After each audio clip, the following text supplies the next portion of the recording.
women are exploited under capitalism. Currently, 60 companies profit off of sweatshop labor. Some of these brands are Nike, Reebok, Converse, Levi's, Pt.1, just to name a few. And the US government will often try to convince you that sweatshop wages actually make women in developing nations relatively better off, given the poverty that exists in those nations. But not only is this false, it ignores and legitimates the horrific abuses that these women suffer in the garment industry worldwide. And in Bangladesh, 85% of factory workers are young women between the ages of 16 and 25. They work 12 to 14 hours a day, 7 days a week, with just 1 or 2 days off that whole month. Sometimes there are mandatory 24-hour shifts. Women are forced to sleep in 10-foot square rooms, often with 10 other women at the same time. They sleep for 4 hours, they wake up, and they go right back to work. And sewers in Bangladesh get paid 13 to 18 cents an hour, which is actually below the Bangladeshi minimum wage. These women are often victims of violent physical and sexual abuse, and if they try to unionize or organize for better work conditions, they are threatened with the loss of their jobs or with violence. And the International Labor Organization and other modern groups have confirmed that these experiences are not uncommon in the garment industry.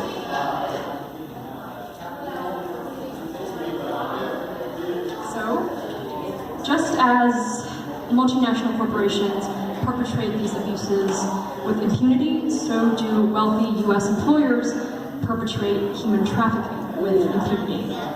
And human trafficking is primarily an issue of coerced labor that goes largely ignored by the US government.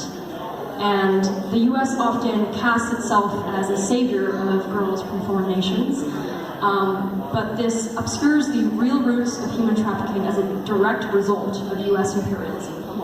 Through international organizations like the International Monetary Fund and the World Bank, the US will loan money to foreign nations on the condition that they pass austerity measures and that they privatize public goods and services, which exacerbates poverty in those countries and pushes workers out, which creates the conditions for human trafficking.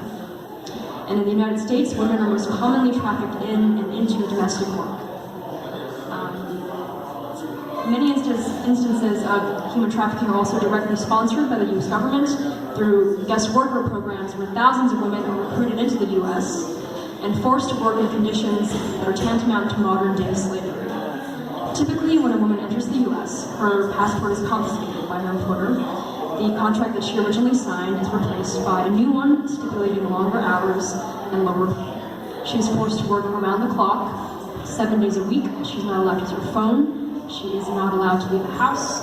She is, again, often the victim of violent physical and sexual and verbal abuse.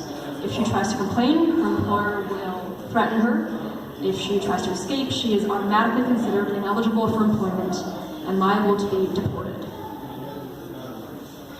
And the horrid conditions of these migrant domestic workers demonstrates that the main objective of US imperialism is the extraction of wealth through the exploitation of labor, and that it will stop at nothing to achieve this, no matter the hundreds of lives ruined or lost. And another central aspect of US imperialism is, of course, war. In the past 300 years or so, all wars between capitalist countries have been over control of the world's resources and the world's markets. And the majority of deaths that result in these imperialist wars are among non-combatants, namely women and children.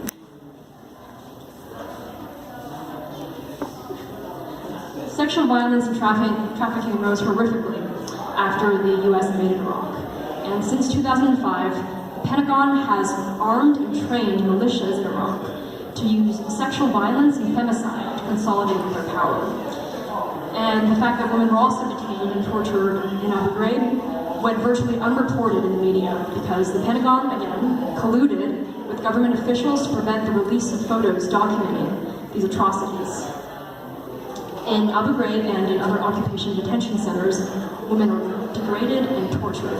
They are dragged by their hair, they are burned with electricity, they are forced to eat off of dirty toilets, they are urinated on, they are beaten, they are raped.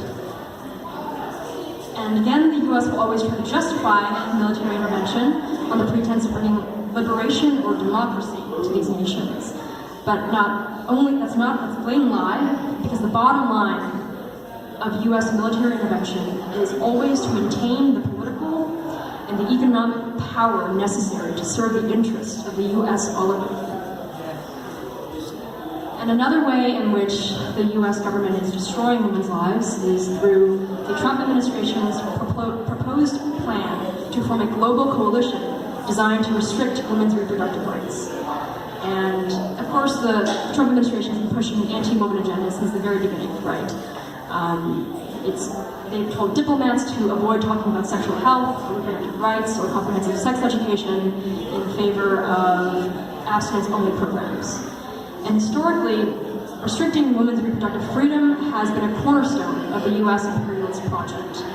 And current attacks on women's reproductive freedom represents a larger agenda promoting a sex-segregated division of labor, where motherhood is upheld as a woman's ideal role in society, even as horrible economic pressures force her to work at least a double shift. And so working women are forced to bear children because they are denied access to healthcare, or abortions, or contraceptives. Their capacity to participate in society politically and economically is drastically diminished. And that is what restricting women's reproductive freedom means. The US government knows this all too well. And so the Trump administration's proposed plan to form this global anti-woman coalition is a deliberate act of reproductive violence meant to subjugate women under capitalism. So we've seen how US imperialism thrives off of the political, the economic, and the social subjugation of women. And all of this probably paints a really grim portrait of the future of women's lives in today's world. So I want to talk about some significant political moments that highlight women's resilience and their ability to ascend to the forefront of revolutionary movements. In 2011, the fight for free education in Chile sparked a wider dialogue about the effects of privatization on the working class. A coalition called No Plus AFP was organized to dismantle the corrupt pensions system in Chile. It's led mainly by women in trade unions, and it emphasizes the fact that women are particularly disadvantaged under capitalism due to gender-based pay discrimination and the nature of unpaid work at home. All of these women are also active participants in neighborhood assemblies. Another coalition, Coordinadora 8 de Marzo, or C8M, aims to unite a variety of social organizations, labor unions, and feminists to plan the yearly marches for International Working Women's Day. In 2018, the women of C8M decided on the slogan, "Against the precaritization of life," which speaks to the disruptions that they've experienced in the past 30 years in Chile of living under capitalist policies. And the collective effort of the women in this coalition culminated in a massively successful march last year in Chile during International Working Women's Day.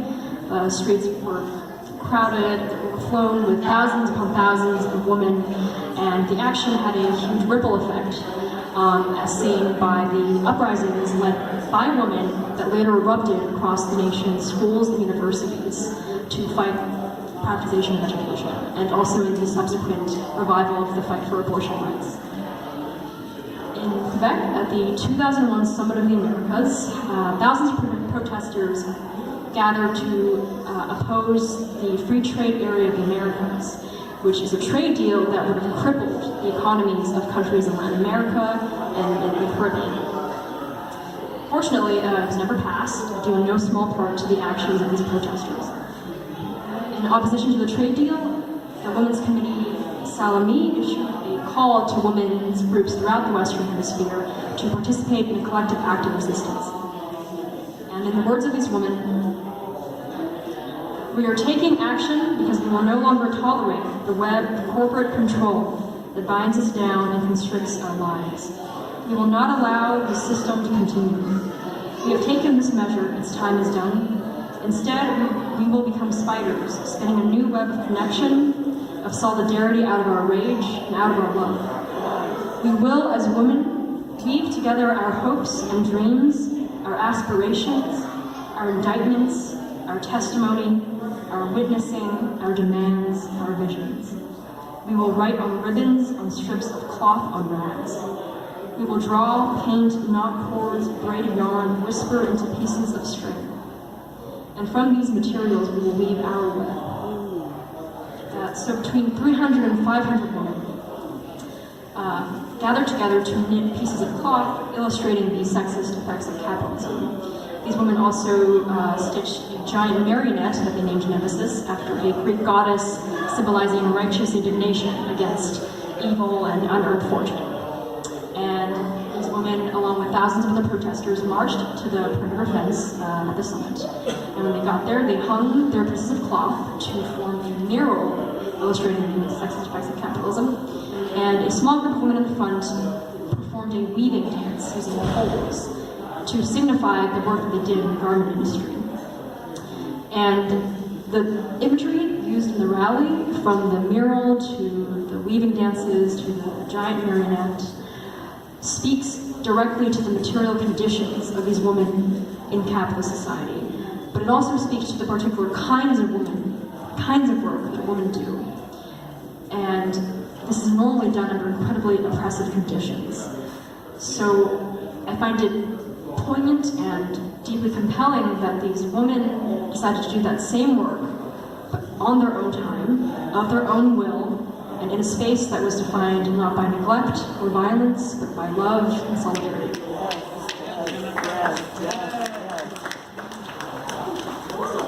And of course, I cannot talk about women's resistance without talking about Venezuela. In one of his first acts as president, Chavez organized an assembly to draft a new constitution. And thousands of women gathered to form the Constitutional Front of Women of the Fifth Republic movement, which organized and educated women to draft demands for the Constitution. And when the Constitution was passed, women won an unprecedented social and political victory, and the most radical constitution in the world. The Venezuelan Constitution states that women are entitled to full citizenship. It addresses discrimination, sexual harassment, and domestic violence.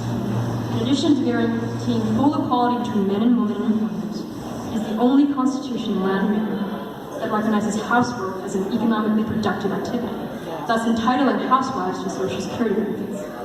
It also guarantees health care and the reproductive rights of women, and mandates the state to ensure that doctors provide women with accurate information about family planning.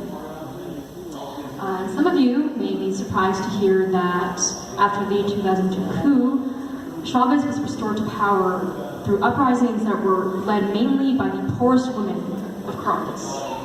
But of course it shouldn't be surprising given the monumental victories that women have experienced as a direct result of the Bolivarian Revolution.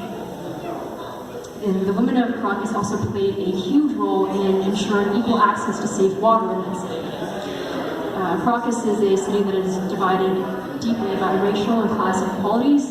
Upper and middle class residents will often have access to plentiful water, but the women living in the barrios will often have to ask their neighbors for water or to collect water from broken pipes. And of course, lack of access to water disproportionately affects women because household activities like cleaning, bathing children, and laundry are primarily done by women. And to address this issue, Chavez created citywide councils called water tables to ensure water service to the barrios, and those women were the primary supporters and participants in those water tables. And the water tables became a blueprint for the development of other communal councils that later formed to address a wide variety of issues from reproduction to healthcare to food security to education. And again, the participants in these community councils were predominantly women. So what that means is that these women are able to make public the kinds of problems that they experience in the private sphere, which affords women with not only the opportunity to voice their concerns and have them be addressed, but also grants them the recognition for their labor that has so often been denied to them. And it is for these reasons that the Bolivarian Revolution has also been a women's revolution. And the poorest women in Venezuela are among the movement's most ardent supporters and most active participants. So the women in Chile showed us how women's movements resonate through all areas of political life. The women in Quebec showed us how crucial international solidarity is to revolutionary organizing. And the women in Venezuela showed us what can be achieved if women participate directly in the public sphere and when they organize together. And the United States, as an imperialist country with no other objective than to maximize profit for its wealthy elite, has a vested interest in derailing women's liberation. And that is why I say that capitalism is the contemporary root of women's oppression. Because we can continue to fight the patriarchy, right? We can continue to empower women, but to do so within a capitalist system would be to empower only some women and not all women. Because the exploitation of the masses by a wealthy few is inherent to capitalism. Under capitalism, women are seen as commodities that are meant to be bought, sold, used, and disposed. So if we want to concern ourselves with the liberation of women, we have no other alternative than to take a hammer to the state and to dismantle capitalism everywhere that it exists. Luckily for us, women's interests are human interests, right? The right to govern our bodies, the right to have our voices be heard and addressed, the right to develop ourselves to the fullest potential possible. These are all basic freedoms that everyone deserves, but that are denied to the vast majority of us because of the systems under which we live. And so, in dismantling capitalism and imperialism, we must remember that our emancipation has to come from ourselves. And because the effects of capitalism are global, we have to remember that our struggles here are deeply and inexorably bound up in the struggles of workers all around the world. We are in each other's hands. And if we remember all this, and if we continue to fight alongside one another for our collective liberation, we will win. We'll win.